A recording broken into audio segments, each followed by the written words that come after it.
Chapter 2. Cassie, you better watch yourself, girl, Big Ma cautioned, putting one rough, large hand against my back to make sure I didn't fall. I looked down at my grandmother from midway up one of the wooden poles Papa set out to mark the length of the cotton field. Big Ma was Papa's mother, and like him, she was tall and strongly built. Her clear, smooth skin was the color of a pecan shell. Ah, Big Ma, I ain't gonna fall, I scoffed, then climbed on the next strong spike and reached for a fibrous puff at the top of a tall cotton stalk. You sure better not fall, girl, grumbled Big Ma. Sometimes I wish we had more low cotton like down round Vicksburg. I don't like y'all's children climbing them things. She looked around, her hand on her hip. Christopher John and Little Man further down the field balanced skillfully on the lower spike of their own poles, plucking the last of the cotton. But Stacy, too heavy now to climb the poles, was forced to remain on the ground. Big Ma eyed us all again. Then, with a burlap bag slung across her right shoulder and dangling at the left side of her waist, she moved down the road toward Mama. Mary, child, I think with what we picked today, we ought have ourselves another bale. Mama was stooped over a low cotton branch. She stuffed one last puff into her bag and straightened.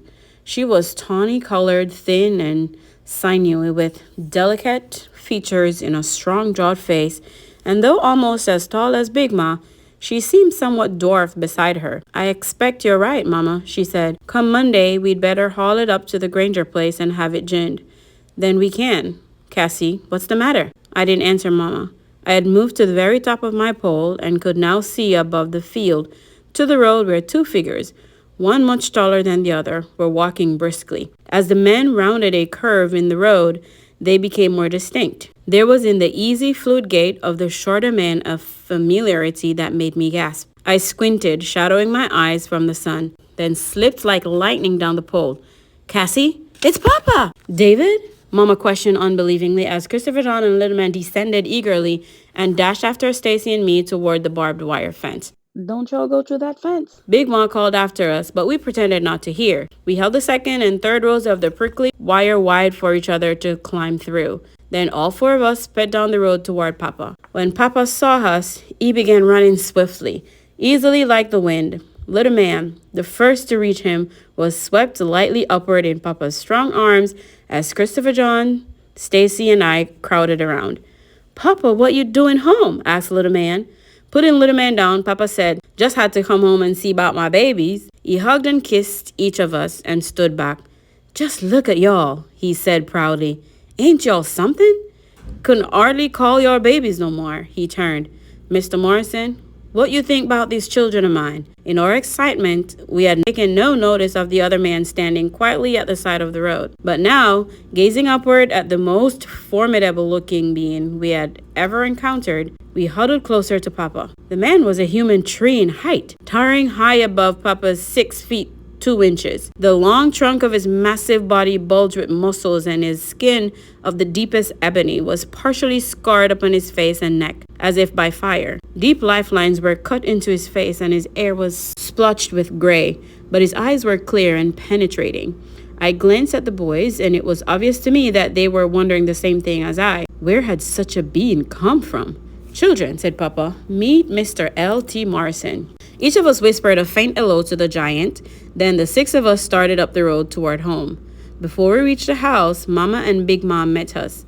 When Papa saw Mama, his square, high cheekboned face opened to a wide smile, and lifting Mama with spirited gusto, he swung her around twice before setting her down and kissing her. David, is something the matter? She asked. Papa laughed. Something gotta be wrong, woman, for me to come see about you? You got my letter? He nodded, then hugged and kissed Big Ma before introducing them both to Mr. Morrison. When he reached the house, we climbed the long sloping lawn to the porch and went into Mama and Papa's room, which also served as a living area. Mama offered Mr. Morrison Grandpa Logan's chair, a cushioned oak rocker skillfully crafted by Grandpa himself, but Mr. Morrison did not sit down immediately. Instead, he stood gazing at the room. It was a warm, comfortable room of doors and wood and pictures. From it, a person could reach the front or the side porch, the kitchen, the 2 other bedrooms. Its walls were made of smooth oak, and on them hung gigantic photographs of Grandpa and Big Ma, Papa and Uncle Hammer when they were boys. Papa's two eldest brothers, who were now dead, and pictures of Mama's family.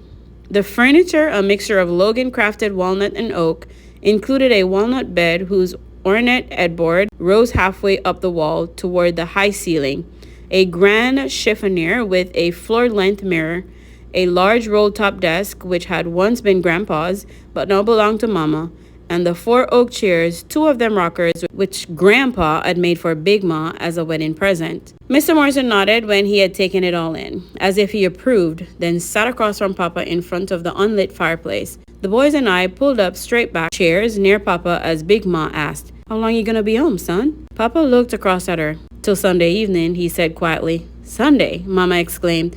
"Why, today's already Saturday." "I know, baby," said Papa, taking her hand, "but I gotta get that night train out of Vicksburg so I can get back to work by Monday morning." Christopher John, Little Man, and I groaned loudly, and Papa turned to us. "Papa, can't you stay no longer than that? Last time you come home, you stayed a week," I said. Papa gently pulled one of my pigtails. "Sorry, Cassie girl, but I stay longer, I might lose my job." "But Papa..." "Listen, all of y'all," he said, looking from me to the boys to Mama and Big Ma. "I come home special so I could bring Mr. Morrison. He's gonna stay with us a while." If Mama and Big Ma were surprised by Papa's words, they did not show it. But the boys and I looked with wide eyes at each other, then at the giant. "Mr. Morrison lost his job on the railroad a while back," Papa continued, "and he ain't been able to find anything else. When I asked if he wanted to come work here as a hired hand, he said he would. I told him we couldn't afford much, food and shelter and a few dollars in cash when I come home in the winter." Mama turned to Mr. Morrison, studied him for a moment, and said, "Welcome to our home, Mr. Morrison." "Miss Logan," said Mr. Morrison in a deep, quiet voice, like the roll of low thunder. "I think you ought know I got fired off my job. Got in a fight with some man, beat him up pretty bad." Mama stared at Mr. Morrison's deep eyes.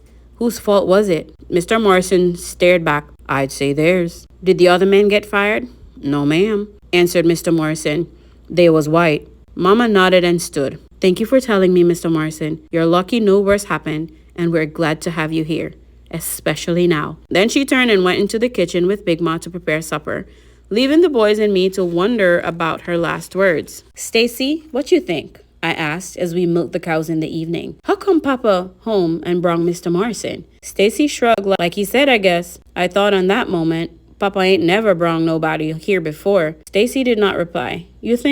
Stacy, you think it's 'cause of them burnings TJ was talking about?" "Burnings," piped Little Man, who had interrupted his feeding of the chickens to visit with Lady or Golden Mare. "What's burnings got to do with anything? That happened way over Smellings Creek," said Stacy solely, ignoring Little Man.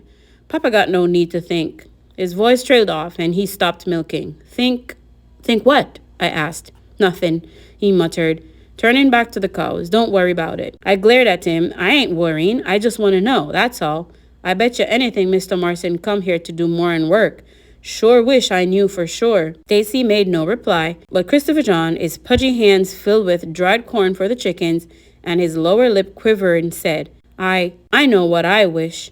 I wish Papa didn't have to go away no more. I wish he could just stay and stay." At church the next morning, Miss Silas Lanier leaned across me and whispered to Big Ma, "John Henry Berry died last night." When the announcement was made to the congregation, the deacons prayed for the soul of John Henry Berry and the recovery of his brother Beacon and his uncle, Mr. Samuel Berry.